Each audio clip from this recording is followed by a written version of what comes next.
did you not benefit, and you, I mean the central bank and the country entirely, from the goodwill that was out there post Yahya Jammeh? Because, I mean, you were the first central bank governor under the Barrow administration. Yes.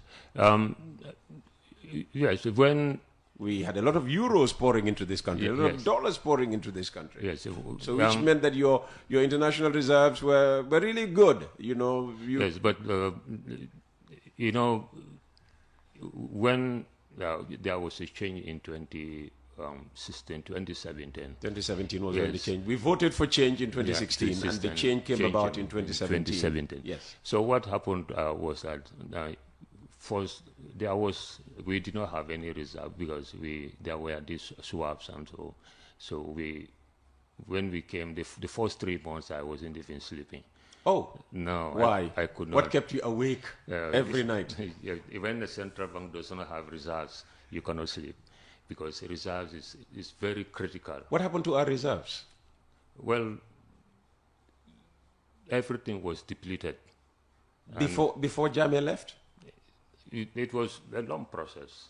So, you know, there are foreign payments, fiscal operations here and there. So the reserves was depleted. Wow. And they were going to swap arrangement. Emptied completely.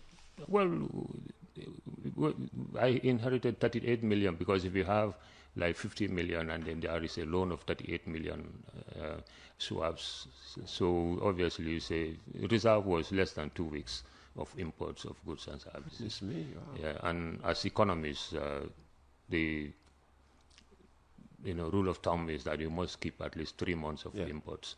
So that is why we say we run out of reserves. Mm-hmm. This was happening. So the first thing, we have to get some support from the IMF, Rapid Credit Facility.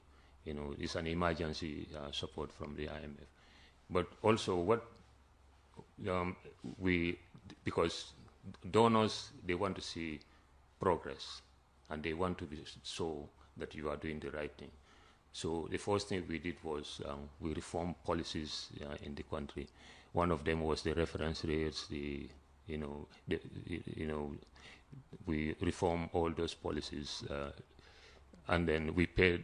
You introduced the reference rate? No. Oh, okay. Reference rate came in around late 2015. Okay. And then it was implemented in 2016.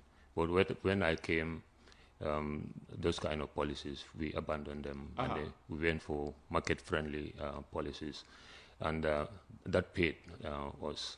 And when the development partners, they saw that these people are doing the right thing, then obviously everyone started coming. But when we did the reforms, we saw that the market was flooded with foreign currency. Because they say investors are they are cowards. They are like birds in a tree. Mm-hmm. If you throw a stone in there, they fly away. They will all fly away. Mm-hmm. So when there is no risk there, obviously you see them coming back. So within a short period, foreign currency was all over the market. I introduced auction in the market. If we want to buy foreign currency, what we do is we float to the market. Banks, we deal only with banks. Banks will bid. Once they bid, then the committee will see it. You are accepted based on price or rejected based on price. So once that happens, we send the result back to the market. So this was very useful. I think from May to October, we were able to raise over $60 million right from the market here. Oh, wow. When they were unable to even raise $1 million because of policies that were in place. But from May to October, we were able to raise about $60 million.